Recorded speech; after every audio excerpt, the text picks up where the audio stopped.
पूजा में समाधि का क्या महत्व है? बाबा नीम करोली के भक्त कैसे लगाते थे समाधि? नमस्कार, आप देख रहे हैं धर्मदृष्टि पत्रिका का यूट्यूब चैनल दस्तक मीडिया। मैं विनोद शुक्ल आपको सुनाता हूं बाबा नीम करोली की अद्भुत गाथाएं। अद्भुत गाथाओं में आज एक बहुत महत्वपूर्ण प्रश्न पर हम लोग चर्चा करेंगे कि पूजा में समाधि का क्या महत्व है। ऐसे होते हैं ना, जब पूजा करते हैं ना तो अपना अपना तरीका है कि कैसे समाधि लगाते हैं। तो पहले मैं एक बात बताऊं कि पूजा में समाधि का जो समय होता है उसमें आप और भगवान होते हैं, तीसरा होता ही नहीं है। अगर समाधि लग जाए, अब आप कहोगे समाधि हम तो रोज पूजा करते हैं और बस बैठे और आराम से सांस भी सारते हैं, आंख भी बंद करते हैं, और हमें तो भाई, तो हम आपको बता रहे हैं कि समाधि की ओर जाने का वो प्रयास है। समाधि जब लगती है तब आपकी जो आत्मा है, आपका जो शारीरिक जीवन के जो लक्षण हैं वो एक जगह बंद हो जाते हैं, शरीर में एक जगह आ जाते हैं, बाह्य जगत का कोई ख्याल नहीं रहता है। और उस समय जो समाधि में आपकी ऊपर वाले से सीधी बात होती है, उसमें आप और भगवान होते हैं, उसे समाधि कहते हैं। लेकिन आप ये सोच रहे होंगे कि मैं ये सब हवा में बातें कर रहा हूं। नहीं साहब, मैं आपको बताऊंगा कि महाराज जी के अनन्य भक्त, जो अनन्य भक्त रहे हैं, उन्हें महाराज जी ने समाधि लगवाई है। और एक दो नहीं, अनेक उदाहरण है, और अनेक में कुछ जो चुनिंदा है मेरे पास उनको मैं बताऊंगा। किशन चंद तिवारी, महाराज जी के जो वीडियो अभी उपलब्ध हैं उनमें से एक वीडियो में किशन चंद तिवारी हैं, महाराज जी तखत पर बैठे हैं और चार से कैसे धौल मारते हैं, है ना? धौल जानते हो, पीछे से ऐसे थोड़ा सा यही प्रक्रिया है।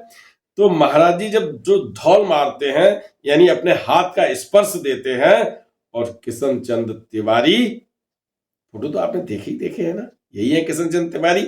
और किशन चंद तिवारी समाधि में चले जाते हैं, और जब समाधि लगती है तो बस ऊपर वाले से ही उनका संबंध होता है, पूजा ध्यान करने का वो समय होता है, और फिर बाह्य जगत का कोई कतई ज्ञान ही नहीं रहता।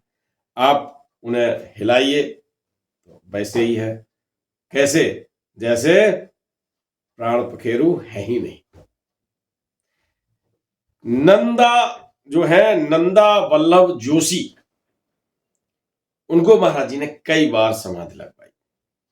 प्रकाश चंद्र जोशी के पुत्र हमें मिले थे कैची धाम में, जब मैं दर्शन करने गया था, गेट पर प्रकाश चंद्र जोशी कमिश्नर रहे, और वो महाराज जी के अनन्य भक्तों में रहे, और उनको भी कई बार समाधि लगवाई।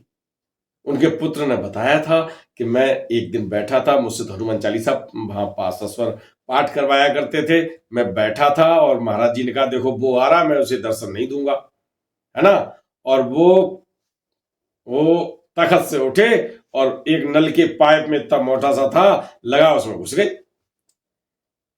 ये महाराज जी की अपनी समाधि थी, क्योंकि महाराज जी चाहे अपना शरीर छोटा कर ले, है ना, हनुमान चालीसा में भी कहा मशक समाना, है ना, चाहे विशाल कर ले, लंका जलाई तो उस समय बहुत विशाल किया था, है ना। तो जब उस राक्षसनी के मुंह में गए थे तो बिल्कुल छोटा रूप कर लिया था, गए और निकल आए। ये सब महाराज जी करते थे। और मैं फिर एक बार कह दूं, कहानी जरा हटके है, क्योंकि वही हनुमान जी थे और हनुमान जी की शक्तियां ये काम करती थी। तो चलिए, मैं समाधि के बारे में बता रहा था, तो ये इनके अपने अपने अनुभव हैं। और महाराज जी के साथ कानपुर रेलवे में जो सर्विस कर रहे थे गुरुदत्त शर्मा जी, वो भी रहे हैं।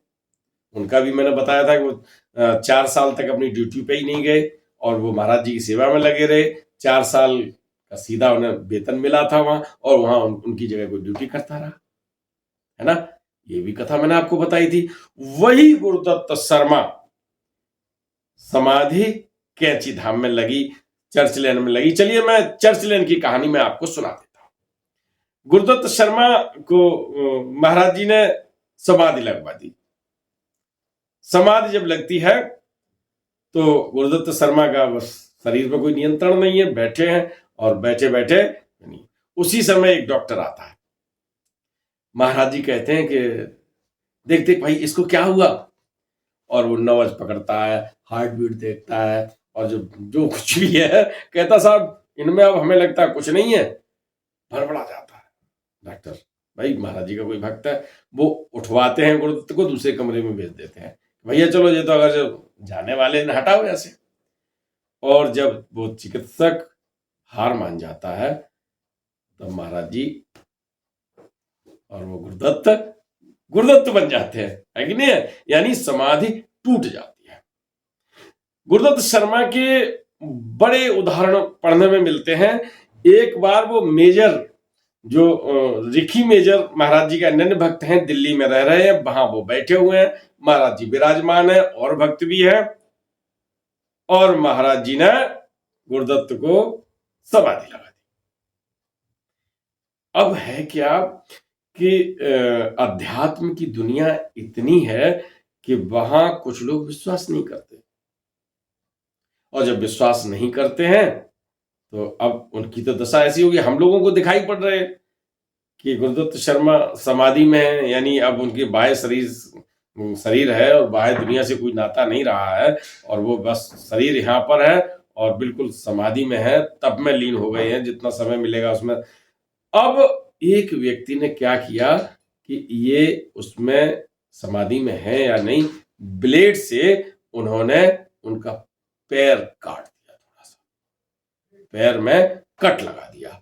और जब पैर में कट लगा दिया, और वो व्यक्ति, होता क्या है कि वो व्यक्ति अपना वहां बैठा भी रहता है, उस साइड में भाई अब कट लगाया, खून बहने लगा, लेकिन गुरुदत्त को कुछ पता ही नहीं। थोड़े समय के बाद होता क्या है कि जब वो समाधि से वापस आते, महाराज जी तो तखत में विराजमान करके ही अगर ऐसे देख दिया एक बार, इच्छा से उनकी समाधि खुल गई, और जब समाधि खुली है तो उनके चारों तरफ जो ब्लड निकला है तो वो हो गया। तत्काल किसी ने देखा, अरे गुरुदत्त शर्मा की ब्लड निकल रहा है, फिर उन्हें उठाया, और वहां पर मेजर ऋषि के यहाँ जब ये घटना हुई है तो बड़े दुखी हुए थे महाराज जी। अन्य भक्त भी हुए थे, और जिस भक्त ने ऐसा किया था, परीक्षा लेने के लिए बहुत लोग होते हैं। तो मित्रों, आध्यात्मिक जगत में विश्वास एक बहुत बड़ी चीज है। गुरुदत्त शर्मा का ट्रीटमेंट कराया गया, पट्टी बांधी गई, और जो भी ट्रीटमेंट होना चाहिए था वो हुआ, लेकिन जो व्यक्ति विश्वास नहीं कर पाता है उसे अंधविश्वास मानता है। और बड़ा बारीक अंतर है अंधविश्वास और विश्वास में। अंधविश्वास मत कीजिएगा, लेकिन ये भी मत करिएगा कि किसी को ब्लेड से काट दिया आपने, खून बह रहा है ना, और आपको पता था ये जब समाधि से जब सामान्य जीवन में आएंगे तब तक इनके खून बह जाएगा, है ना। तो ऐसे जब लोग ऐसा काम करते हैं तो बड़ी दिक्कत होती है। मित्रों, ये कई भक्तों को समाधि लगाने की मैंने की, और सामान्य जीवन में जब आदमी ध्यान मग्न होके पूजा करने लगता है ना, धीमे धीमे धीमे धीमे ये प्रैक्टिस में आ जाता है, फिर वो अपने आप सोता है। ये तो महाराज जी के द्वारा लगवाई हमने समाधियां बताई, और अपने आप प्रैक्टिस में आ जाता है, समाधि में फिर वही होता है, ईश्वर ऊपर होता है, और उसका तप का जो समय होता है वो बहुत फलदायी होता है। ये कोई ऐसा आसन नहीं है जिसे आदमी वैसे कर ले। हाँ, समाज में जब पूजा करेंगे तो आपको उसकी आनंद की अनुभूति भी अलग होगी। गुरुदत्त शर्मा की पत्नी और बेटी से मैंने कानपुर में जब बात की थी तो उन्होंने मुझे ये बताया था कि गुरुदत्त शर्मा का तो हाल जब ये हो गया था, महाराज जी जब सूक्ष्म रूप रख गए, जब अनंत यात्रा पर निकले हैं, इसके बाद गुरुदत्त शर्मा कानपुर रहे अपने परिवार के साथ, तो ये हाल था कि अगर तेज आवाज में घर में आरती कर दी तो गुरुदत्त शर्मा जहां बैठे हैं वहीं समाधिस्थ हो जाते थे, क्योंकि बहुत लंबे समय तक रहे महाराज जी के साथ। तो उनको ये हो गया था। तो घर में जब पूजा की जाती थी, बड़े चुपचाप धीमे-धीमे करते थे, ऐसा उन्होंने बताया था। तो मित्रों हालाँकि हम लोग ऐसी पूर्ण समाधि में ना जा पाएँ, लेकिन जब भी पूजा करें, जप करें, है ना? तो आप जब एक ये मुद्रा है, उसमें आँखें बंद कर लें, भगवान से आप एक नाता रख के जब आँखें बंद होंगे, तो इसके बाद आप जो मस्तिष्क से देखना चाहेंगे, जिसे हिये की आँखें कहते हैं, हिया जानते हो? दिल को कहते हैं। दिल की आँखों से जब देखते हैं, तो जो मूर्ति आती है, उससे आपका जब संबंध बनता है, तो उस समय के लिए वह जगत ये धीमे-धीमे अलग हो जाता है शरीर से और उस समय की जो वार्ता होती है, जो तप होता है, उसका पुण्य कई गुना होता है। ठीक है ना? तो मैंने आपको किशन चंद्र तिवारी की बात बताई, गुरुदत्त शर्मा पूरा रहे, नंदा वल्लभ जोशी की बात बताई, प्रकाश चंद्र जोशी की बात बताई। ये सबको ये हमारे पास लिखित में प्रमाण भी हैं और लोगों ने बताए भी हैं। तो ये एपिसोड इन सभी भक्तों को विशेष तौर से गुरुदत्त शर्मा को समर्पित करते हुए आपसे कहूँगा कि आप जब पूजा करें तो थोड़ा-सा समाधिस्थ ज़रूर होने का प्रयास करें और उस समय आप जब एकाग्र मन से अपने इष्ट की पूजा करेंगे जिसे मानते हो। हम ये नहीं कहते आप बाबा नीम करोली को ही मानें, आप जिसको मानते हो, जिस देवता को आप मानते हैं, उसका आप ध्यान करें और जब ध्यान करके पूजा करेंगे, तो निश्चित रूप से समाधिस्थ पूजा का असर कुछ और होगा, आपकी मनोकामनाएँ निश्चित रूप से पूरी होंगी। तो ये एपिसोड मैं उन सभी भक्तों के नाम समर्पित करते हुए आज आपसे विदा लेता हूँ।